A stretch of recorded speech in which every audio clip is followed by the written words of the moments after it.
I will take out the mic there, maybe. There we go. How's that? Yeah, so my name is Carrie Farquhar. I'm Vice Dean for Education in the School of Public Health. As Juanita said, I'm a professor in global health, also in epidemiology, also in medicine. So I'm trained as a physician, infectious disease doctor. So very much, I'm aware of what's going on with our pandemic and in many ways on the front lines of that, not just for public health, but also for medicine. So glad that we're all here and we're able to be together in one place because we're vaccinated, we're wearing our masks, and we're really being as safe as possible. Should I just say a little bit about myself? Great. Okay, so I grew up in Maryland, in Annapolis, Maryland, and have been in the Seattle area now for a couple decades. I was once in your position because I did my master's in public health here many years ago, so I'm an alum of the University of Washington, and yeah, absolutely love being here. I don't get to come up to upper campus as much as I like, so this is a real treat to be in the intellectual house, look forward to teaching some of you, interacting with many of you. I'm currently teaching a class called The Responsible Conduct of Research. I think I have a few of my students back there. You want to raise your hands if you're there? There we go. Excellent. We're having a great time. There are about 25 of us. It's just wonderful to be back in person. Right? The interactions that we're all able to share, and from the small groups to the presentations and the Q&A.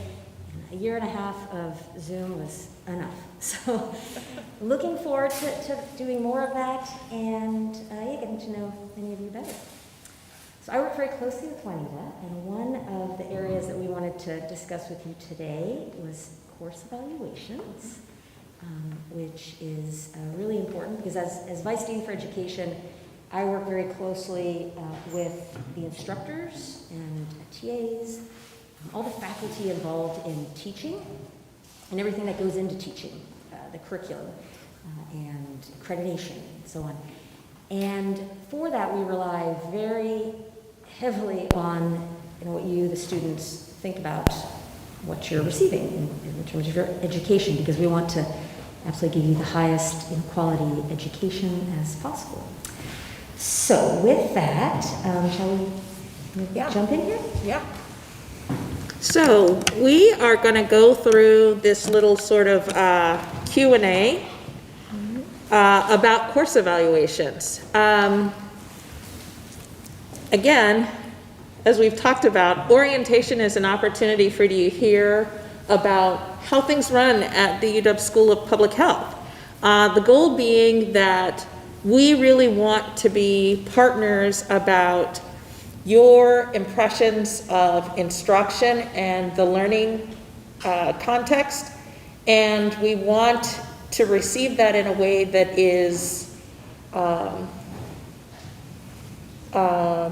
actionable for our faculty, or at the very least gives them sort of guidance that they can sort of use as feedback to you, to the next group of students that they teach. So with that, are you mic'd for the week? I'm just loud. You're just loud, okay. Because I can pass it back if need be. We've been doing that in our class very effectively. So a question about student evaluations. Why do we ask students to complete evaluations? You kind of did that. Yeah. Thoughts from the audience? Why do we need you to do your evaluations? We want to improve, right? We want to improve the content, what we're teaching. We want to improve how we're teaching. And we also want to make sure that the classroom climate, the environment that all of you in, is inclusive, that we have equity, diversity, and you are in one of the best positions to do that for us, to help us ensure that we get to that place. Any other thoughts on why we might do evaluations? It's hard to interact in such a big place, huh? Any doctoral students want to think about why or how course evaluations have to do with the faculty kind of processes? work and learn in different ways. And so providing feedback on what was useful, what was not useful, what could have been done differently. But then it also beyond just the faculty's ability to use them if there's feedback that is helpful for other future students to read, to understand if it would be a kind of course that would work well for them or fit their interests. Yeah, so just to repeat, you say that people learn in different ways. It's really important that we get kind of data on how people are learning in different ways, and then you're able to apply that going forward for that next cohort of students. So even as you're doing the evaluations, it may not be directly impacting your experience in that class, but it will be that next in a group of, it will be affecting that next group of students. So really keep that in mind that you're kind of passing that forward. And one other thing is, and I asked doctoral students about this, but I'm really talking about folks who are interested in instruction. Tenure processes look at the responsibilities of faculty, and those include research, service, and teaching. Yeah. So evaluations from students are not the only teaching evaluations that are done. There typically are evaluations done also by other faculty. But teaching evaluations are, in fact, part of the feedback on performance of instructors. Mm-hmm. Yeah, they're actually absolutely necessary for promotion. All right. Okay, so the next, that was that. Is it able just to advance? I'm probably not. Not doing it. Okay, so I wanted just to share a few things with you about the kinds of evaluations we have. There are quantitative ones where we're actually asking you to give a score for 1 out of 1 to 5, whether you thought this material was useful or the way it was taught was useful. And those are all tallied, but there are also qualitative ones where we're asking you to answer specific questions about what we should start doing, which we should stop doing, whether there were any concerns or whether you might have any recommendations as to what we might be doing better. So when you're going through your evaluations, be sure you're including both the quantitative, yes, definitely fill out all the bubbles, but in addition, any feedback you give, we are looking at that, and I'll speak to who exactly looks at these evaluations in a moment. The other thing as we talk about kinds of evaluations is when do they occur? So evaluations don't just occur at the end of the quarter. They certainly do occur at the end of the quarter, and those are the formal evaluations that are critical for the reasons Juanita was saying in terms of faculty and TA evaluation, promotion for faculty, for example, and for making that course better for the next group of students. But we are also instituting mid-quarter evaluations in as many classes as we can. We're strongly recommending it. I would say most classes this last few quarters have had mid-quarter evaluations. Those are usually much more brief, and they often simply ask, what should we keep doing? What should we stop doing? What's going well? What's not going well? And those can be acted on right in the moment. A third type of evaluation is a continuous evaluation where at any point in the quarter, you can fill out an evaluation, right? If none of those kind of meets your needs, and I will want to emphasize those are all anonymous evaluations as well, but if none of those kind of meets your needs because maybe your class is really small and you don't think you'll have the anonymity you need or want, and you have a real concern about discrimination, bias, sexual harassment, something along those lines, you can also fill out our bias concern form, which you probably already talked about, Juanita? Okay, great.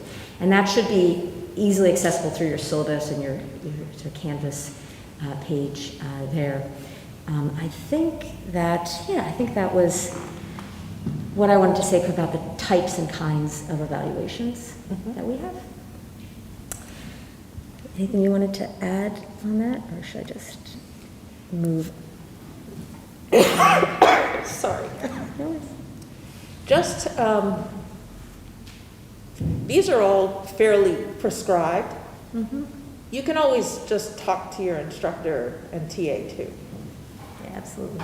Yes, oh, absolutely. And I would definitely recommend that before kind of diving into talking to someone in the office of the dean or and the bias, because people who are most able to make a change immediately and in the moment are right there in the classroom. So if you feel comfortable, that would certainly be the best way of doing it.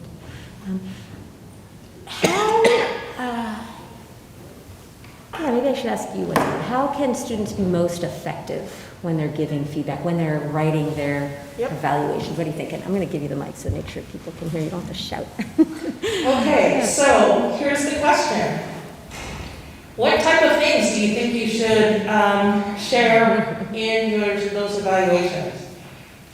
You've gotten a lot of hints. So, but are there other things that you think that you would want to share in the evaluations?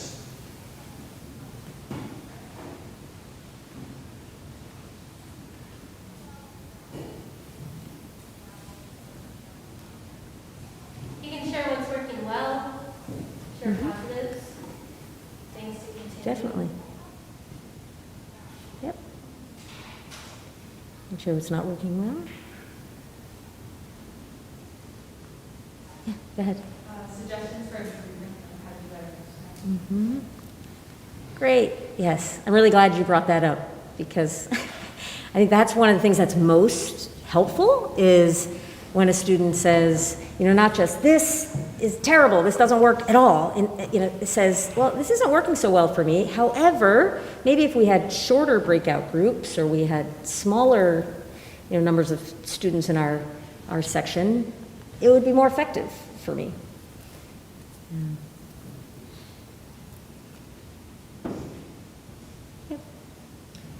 How about, I'm just going to sort of plant an idea. Thinking about equity, diversity, and inclusion, can you think of specific kind of content recommendations that might be supportive of the faculty based on your lived experience, based on your professional experience that you bring into the classroom? I know I saw your hand waving, but I don't think you were waving at me.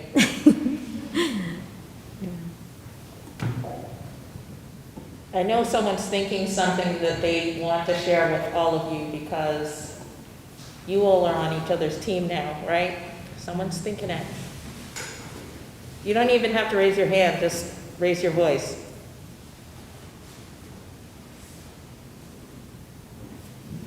Suggested, oh, there they are.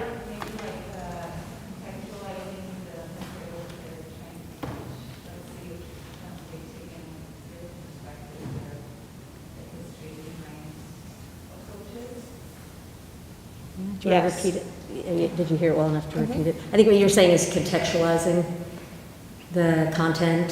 So if perhaps you have a different perspective and you can, or you're encouraging the instructor to provide those different perspectives, so they make it more inclusive. And in the back? Yeah, I was going to say something along similar lines. Provide examples and context from a range of different experiences and settings to see how they can be implemented or used or sort of seen in a variety of different cultures and communities. Yes, exactly. So providing the whole range of cultural backgrounds, experiences, because you can't expect your instructor and your TAs to understand and know everything. You're there to say, oh, how about adding this? Or, this, could be interpreted a different way. And that's, like, with all of you in the room, you're, from backgrounds that are much more diverse than the 2 or 3 or 4 or 5, people who will be, designing and teaching you. So bring that forward and help them understand that more. And when you're doing that, in addition to proposing solutions, it is fine to be, and we would expect you to be constructively critical. So, we want that, but we want those evaluations, and especially those qualitative comments, to be made in a respectful, mature, honestly kind. Like all of you may at one point be a TA as well, right? So you don't want someone attacking you personally. It is pretty well established. There's quite a lot of data around how persons of color, when their instructors and TAs are targeted more and get incredibly rude and biased comments, right? So let's not do that and make it so that the instructors, TAs are really nervous about looking to see what are students going to be right, how are they going to be attacked by it. Instead, approach it in a way that you would also want to be a recipient of that same type of feedback. Really think of it as improving the course. So I think that then gets us to the next part here. Sometimes you may be making recommendations in the mid-quarter evals or at the end of the course that you think things should be changed. There's too much writing in this course, or too much reading, or it's focused on something that's not of particular interest to you. You need to keep in mind that there are certain aspects of a course that can't change, or that the instructor doesn't want to change for very good reasons. And what we are doing is, in addition to talking with you, we're spending a lot of time talking to instructors about how they need to be giving all of you feedback about what they're doing with the evaluations, how they are considering the evaluations, and weighing carefully, can they make a change, can they not, and then sharing that back with you. So if you are not getting that kind of feedback, certainly ask your instructor if they're making changes or not making changes, but and also feel free to let us know. If we can't change everybody on a dime like that, but that's our goal, is to have instructors telling you, I got this feedback last time and this is what I did to change the course. I got this feedback last time, but I couldn't change the course in this way for these reasons. There are students with really diverse backgrounds, educational and other backgrounds, and for that reason, teaching often needs to span a really broad spectrum, and so it can't just be the perfect way of teaching and content for you for a good reason. Anything you wanted to add to that, Juanita? Yeah, I think that, an interesting sort of dynamic, and I think that this isn't actually course feedback so much as program feedback, but it seems that they dovetail, is sometimes you will find that all of your assignments, major assignments, come due at the exact same time. And each individual instructor, with their teaching team of other people who perhaps teach that class, may develop a syllabus that includes timelines and deadlines that happens in isolation from the other courses that might be in concert with it each year or quarter. And so that might be, while it's not an instructional feedback specifically for a course, could also be the type of feedback that sort of thinking about levels, taking it up from the instructional level to the program level, would be great for an advisor or program director to hear, because they do have the capacity to work across courses to really think about how that impacts students. Now, midterms tend to happen all around the same time, and finals or final papers tend to be due around the same time. But there is some flexibility certainly within the quarter, and it's a challenge and an opportunity that faculty, if given the opportunity, would certainly be willing to sort of wrestle with. Thanks. Okay. So I did it right then. What do you think happens if nobody responds to the evaluation? And I will say, during last year at the pandemic, by the time we got to spring quarter, I think everybody was so burnt out. We were getting just excruciatingly low response rates. What do you think we do with those? Okay, scientists, use your best scientific sort of brains on this one. What happens when you have low response rate? So only 20% of people responded to this. Really having feedback to change what maybe isn't working and kind of adapt their course to better suit students' needs. That was a little, could you mind just repeating? It was a little hard with the mask. Like the instructor has no feedback. We kind of adapt their course and make it better fit the student's needs and improve it. Yeah. So basically, the instructor is getting no feedback if they're only, if it's only 20%, 20 out of 100 students responding. What do you think we can do with those 20 responses? How do we interpret those? Any thoughts? It's hard because there's not going to be enough data for any kind of consistent, like. Right. It is really, really hard, and when we see that, we almost can't even use it at all. So then in a way, not only are you not participating, but by not participating, you're making it really difficult for those people who really wanted to give some feedback. The qualitative stuff you can read, but you don't know the 80% of students who responded, did they feel the same way? Was this just the 20% responded who didn't like the course or really did like the course? So once we get kind of below a 50% response rate, we start to ask how valid those responses are and whether we actually can and should make changes based on it. So that's yet another reason. Even if you like the course or if you're just kind of so-so about it, we often think people who really liked it or people who really didn't like it responded. And then the people in the middle who are, okay, I did it, I took it, it's fine. Then they don't respond. But if that's you, please, go ahead and respond. Now, as a school public health student, I think we need to be very data-driven. So wherever you were before this, now you're in a data-driven place where we would like you to participate in the evaluations, just as one other exercise, one really important one that you'll be able to carry forward into your public health careers. So before we go to the next slide, I would like to offer amnesty right now.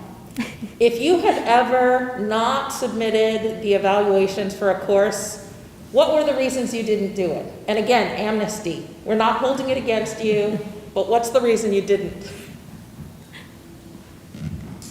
Too many questions. Too many questions. I did like have a course last year that I really didn't like, but I didn't think it was fair to judge a course in such a hard time during COVID because it was not necessarily about the professor, it was about the setting, Zoom, and all those things. It felt hard to actually judge what was happening in the class. Giving the COVID exemption. Yeah, so maybe about 70% of people last quarter gave that. Everyone was so done with that. Okay, so too many questions. What are the other reasons? I saw a hand. Missing the deadline. Missed the deadline. That can Okay. happen. There's a,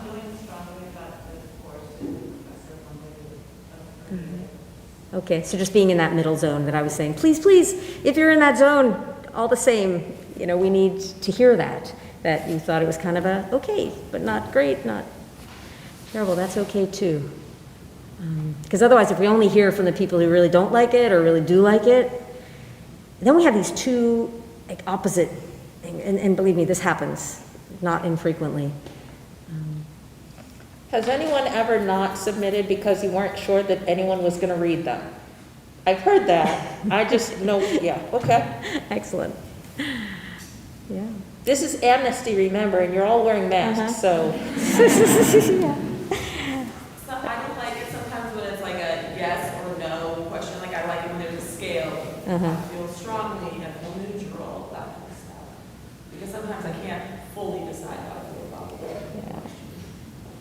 That's a good thought too. Just the time. Sometimes it just falls low on the to-do list of priorities. Low priority. Yeah. So that's, I guess, what we're trying to change. We need it, isn't it? Maybe make it, just bump it up just a notch or two. Have any of you ever been to a session where we talked about course evaluations before? I will tell you that when this started coming up in the school over the last few years, and our curriculum committee really wanted to sort of look at practices because we're a large school with a lot of practices, undergraduates, graduates, large classes, small classes, and try to understand like where there were successful practices. There are some departments that tied it to sort of like final grades and had really high response rates, but others didn't. And so we really wanted to understand what was happening with those evaluations.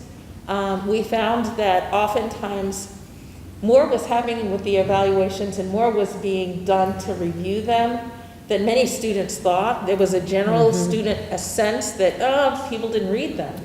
But what we found was that there was often an ineffective feedback mechanism. So if faculty actually read them, made changes, the students didn't come back to their class next year. So no one would ever hear about it. And the faculty wouldn't say at the beginning of the class, I made changes based on feedback from my last year's students.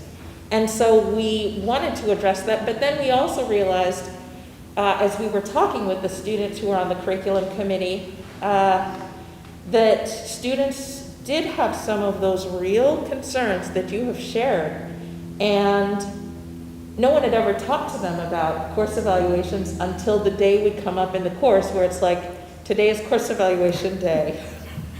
And then everyone would sort of, leave the room because they got 5 extra minutes and would head to parking or whatever.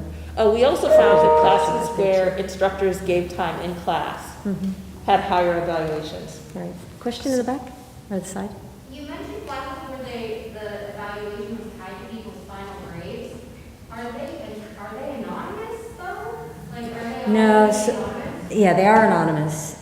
So I think the scenario you're thinking of, Juanita, was when the instructor would say, if 95% of you do your evaluation, I will give everybody an extra, like, point, you're shaking your head in the front.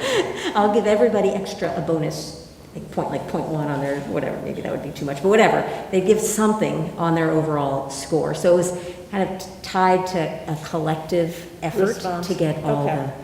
the responses in. I'm not sure if people can say, if you don't do your evaluation, I won't give you your final grade. I think that isn't allowed. But I think emphasizing at the beginning of class and then along the way that these are reviewed by not just the instructor and the TAs, but who else do you think looks at these evaluations? Any thoughts? This is actually our next. I think this was what we're going to talk about next. Oops. There. Who else looks at them besides the instructor? The teaching assistant would look at his or her, their evaluation. The department.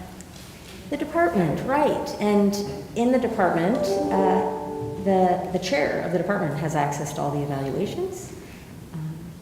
Both the written ones where you're writing constructive criticism and good things about that instructor, a lot of good things often in those, as well as the quantitative ones.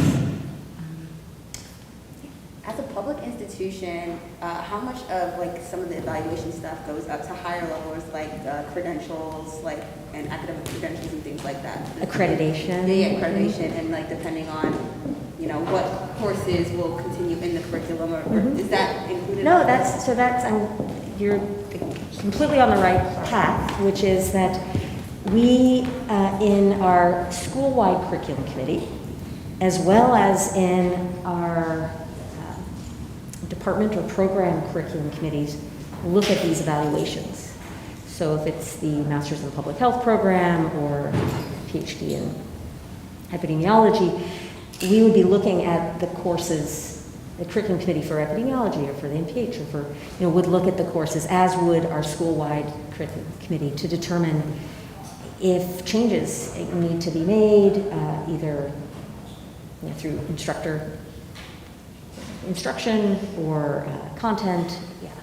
And sorry, I'm just No, curious. please. And in terms of like decision making around like what courses will continue, I'm just curious Absolutely. because like I feel like there has been feedback that I've heard from previous students, and of course Yeah. that I potentially might have to take about the course, getting feedback in the past about like taking it off of like the PhD like required courses.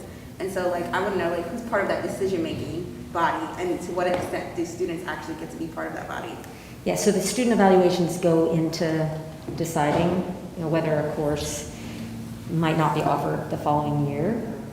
Oftentimes it fulfills a requirement, or it has a purpose that the students might not be Got it. aware of, and that's where that would be a great example of, you know, feedback needing to go to the students who keep saying this is not a useful course or this is redundant. The feedback needs to go back, but absolutely, I was the chair of the curriculum committee for the Department of Global Health before being in the dean's office, and for that we were constantly looking at the numeric scores, also the qualitative evaluations, and making decisions like, should this course continue to be offered in this format or not? And I used to always tell my students taking my class, please fill it out, because if it doesn't get reviewed, if we don't have enough people filling it out, then it also falls into that category of maybe it shouldn't end up getting offered again. So if you like it or you think it's okay, definitely respond for that reason. If you have other feelings, like maybe it doesn't belong, it should be more of an elective or not offered, that's also good feedback there. So curriculum committees, both at the department program level, at the school level, sometimes the evaluations actually even go all the way up to the provost and the university level. I have seen instances where a professor is potentially not being promoted because of some poor evaluations, and we've had to explain what happened with the course, you know, to justify that this actually wasn't the instructor's fault, this was, you know, something bigger than that instructor. Maybe was asked to do a course or change their course in a way. Yeah, so those are the people, and then the chair, as I said, as well. Good. So, any questions? I think that was mostly what we wanted to review with you around evaluations, just giving you a lot of encouragement to complete them, to give us, you know, feedback all along the way, and we will be using that feedback. You should be hearing from your instructors how they're using the feedback from the prior year, so ask them. If it doesn't come up, maybe in your mid-quarter evaluation, say, you know, ask that in an anonymous way.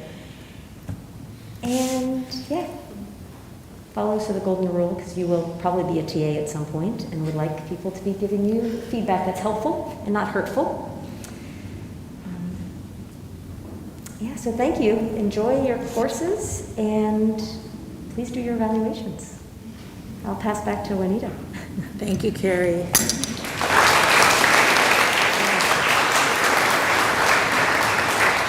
I would also just like to put in a plug right now. We mentioned curriculum committee, and our school-wide curriculum committee has 2 openings this year. We have a continuing doctoral student, but we have an opening for a master's level student and a bachelor's level student. If you are interested, please feel free to approach me after, and I will be happy to put you in touch with our application process. I believe we're trying to have a student in both of those lines and in place by our October meeting. Yes. So, Meetings are once a month. for 2 hours, once a month, 2 hours. Yes. It's so much fun. Thanks, Juanita. Thank you. Thanks, everyone.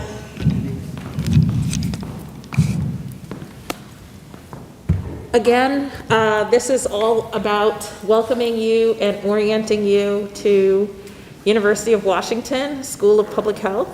Our goal is not to kind of use this opportunity for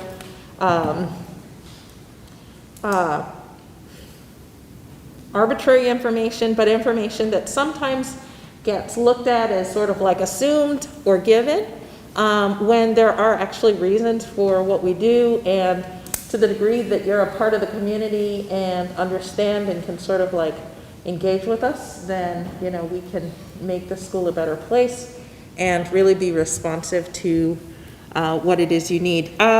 We are coming to the end of our day and our time, and I so have enjoyed this time with you. So I just want to tell you that we're going to do one thing and introduce a new member of our Student and Academic Services staff who has just joined us and is going to make a quick introduction and then gets to do something cool like give you presents.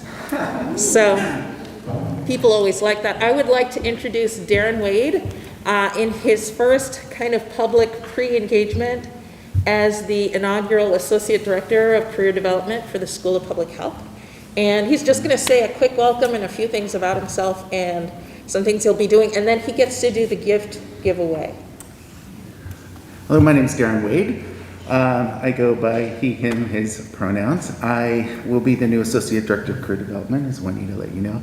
I've worked a long time here in the School of Public Health in the in the Department of Global Health, and where I manage exchange programs for students and work in career services. And my job here will be to build out career resources in the Dean's office for the school, for all students, and to interface with organizations and make things easier for you to find opportunities while you're a student and then when you're graduating. All right, so without further ado, we'll do that. Okay, so Darren got a call from me yesterday because technically Darren is a colleague in another department but starts his job soon. So, you know, for your life cycle at the school, he's going to be the careers guy.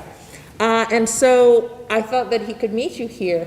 There is another opportunity later this quarter. I think that Dean Hillary mentioned dialogues with the deans and DACs.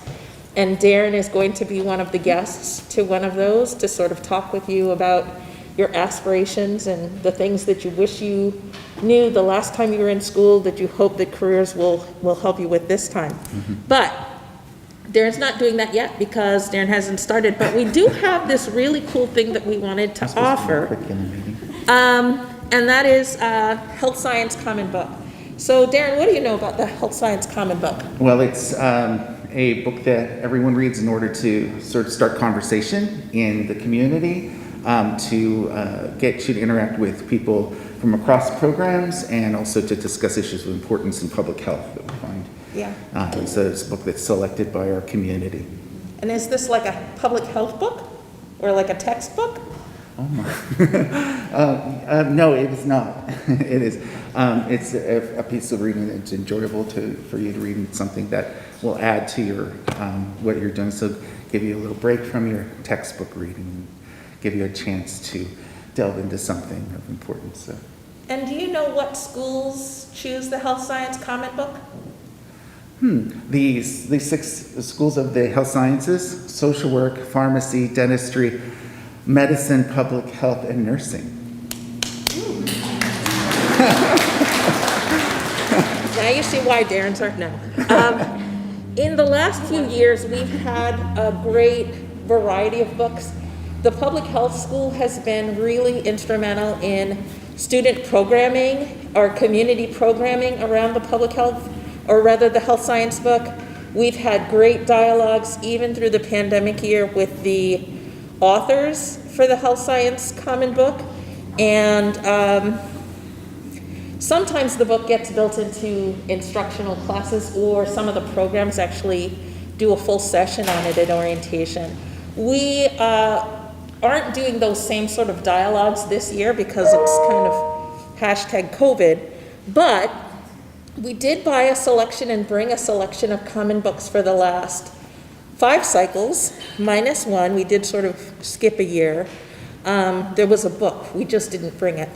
And we'd like to offer them as giveaways. So the book this year is Braiding Sweetgrass. It is a wonderful book that I don't have with me. It's next to my bed. Has anyone read Braiding Sweetgrass? It was announced about him. I'm reading. Any reviews? Any reviews for anyone who hasn't read it yet? Thumbs up. 2 thumbs up. Yeah. Yeah. Definitely. Okay. We're getting good feedback. So we do have a few copies of Braiding Sweetgrass. We also have, Darren, do you want to do the book giveaway? So as we call out attendees, you get to pick your book. There aren't equal numbers of the books, but we do have Braiding Sweetgrass. We have, so you want to talk about race, Ijeoma Oluwa, 2019. How to Be an Anti-Racist by Ibram Kendi. That was our common book for 2020. We also have Marbles, Mania, and Me from 2018. That was a really fascinating book. They're all very fascinating. And Catching Homelessness from Jennifer Ensign, who I believe is faculty in the School of Nursing, which was the common book in 2016. So, with that, so you all have been here with me and us for a couple hours, and you know that I'm a little bit low tech. But I did find this cool little tool. I'm saying this in a room full of scientists and future scientists. So, but I use the random number generator, so I'm sure that that like counts as a real tool. And if you're here, we'll call you off and you can pick your book, and you get to pick obviously in the order that you're selected. So do we have Mara from Nutrition? Mara Zinner?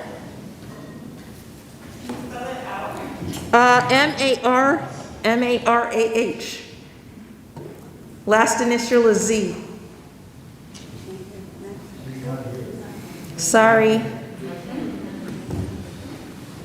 Aline from DGH. Aline. A-L-I-N-E. Last name starts with M. Okay. How about Anfak from HIM? Oh. I know, we might as well count numbers. It's just getting closer and closer. Samuel in the MPH program, Samuel S. Samuel. It's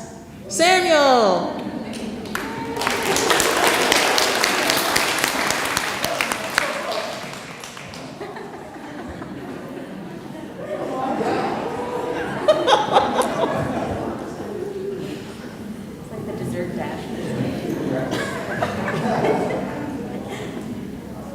Yay, Samuel. Picked braiding sweetgrass.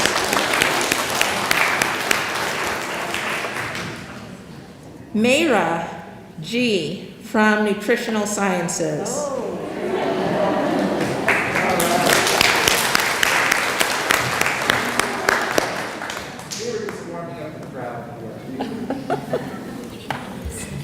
Thank you.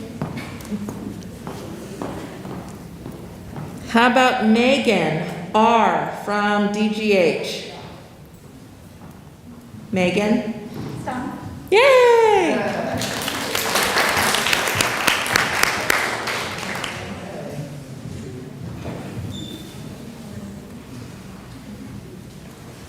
Ashlyn G, Public Health Global Health major? Okay.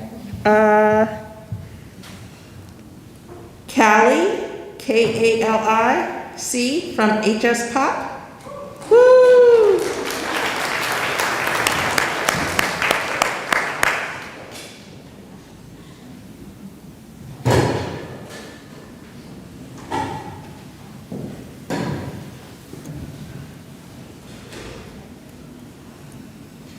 Chalet B from HS Pop.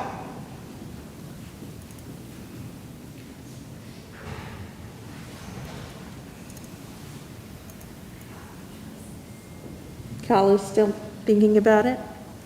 Olivia S. Epi.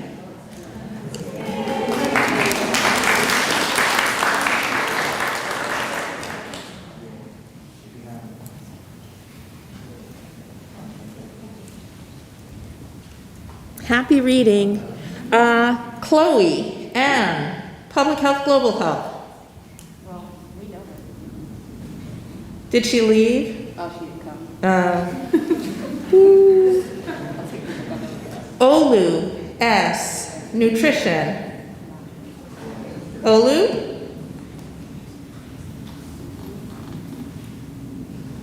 Rochelle H., HS Pop, Health Systems Population Health.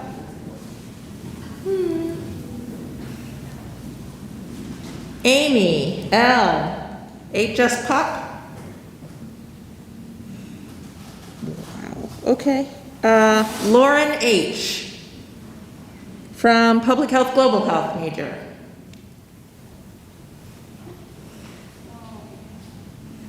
Fiona. Fiona, you are the only Fiona here. All right.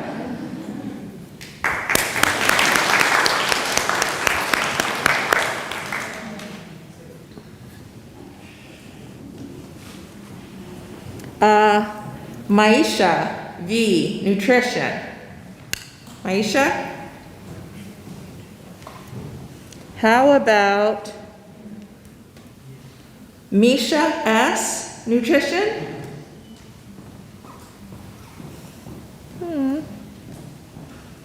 Jennifer, HIHIM. Jennifer was here earlier. Okay. Julian, G, Public Health Global Health major. Is it Juliana? Yeah, that could be.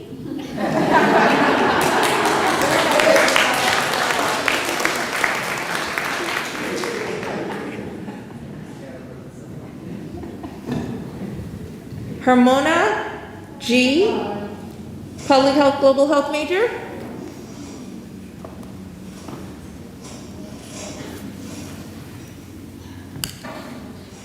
Two, HS Pop, 2N.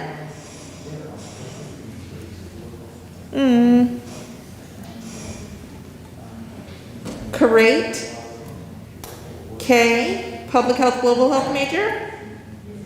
Yay.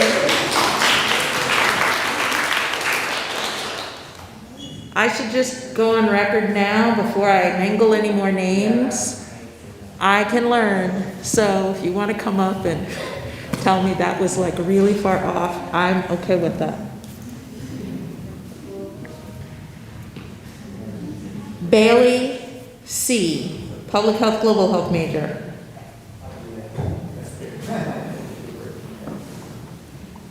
Emma W, Public Health Global Health major. Katie Vo, Public Health Global Health major. Yin, from the Yin Hung from Nutrition.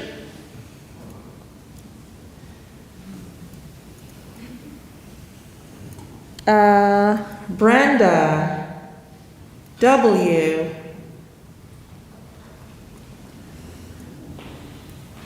Sophie,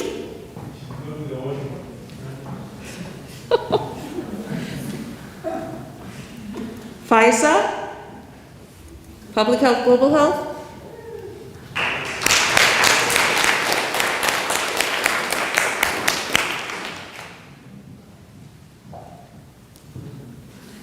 Okay, we drew one final name. This is, I didn't expect we would go quite this deep into the list, but it is a public health genetics student. Is there anyone here from public health genetics? And does your first, and are your initials PN? Well, go get the book for them. Go get the book for them. We've run through our list. I would really like to thank you all for spending this time with us today. We have, just so you know, there's some things happening for the rest of the week. Most programs and departments are having orientation sessions or welcome sessions over the next week or so, either at the program level or at the department level. There are also some sessions that are beyond department, so we do have In addition, a couple of panels for students. We have a graduate student panel tomorrow, this same location at noon. In the morning, the MPH core. So that'll be across all of our departments that have MPH programs. It's 4 departments and our 3 interdisciplinary programs. We'll also have a UAW 4121 session tomorrow. That'll be in Hans Rosling Center. So if you're here for the grad panel and want to do the walk over or the traverse to HRC, then the union will be meeting with you. And this UAW 4121 represents academic student employees. So that is all teaching assistants, research assistants who are in 0.5 FTE, or hourly TAs, including tutors, and it can include also staff assistants, graduate staff assistants. So you would be a member of the union, and the union represents you. They do some neat negotiating, and they have a union member only session, so that means that they kick people like me out of the room. I don't actually know what they say. I haven't ever planted a bug, and no one's told me, so I don't know. Also, we will be announcing dates where another great staff person who joined our collective community, Jen Wen, who is actually a licensed mental health counselor and our mental health liaison to the UW Counseling Center, will be doing a series of workshops on creating your academic wellness toolkit, right? Your program is definitely going to tell you about your degree toolkit and all of the degree requirements. And Jen is going to talk with you about making sure that you do your best to stay healthy, well, and balanced throughout that entire process. So please look out for those sessions in addition to what's happening in your department or program.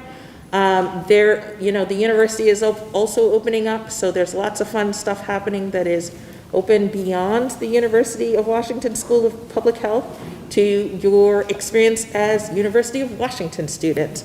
And then, of course, we'll be sending via email a link to our evaluation so that you can tell us about this session, what we did well, what you would love for us to do better for the incoming cohort next year. And I thank you for your time with us. The last thing that I will say as you walk out is that we ordered food for every single chair, and some people didn't take their food, and a few people didn't show up. So there are boxes, and if you would like one, you should take one on your way out. Thank you, and have a great afternoon.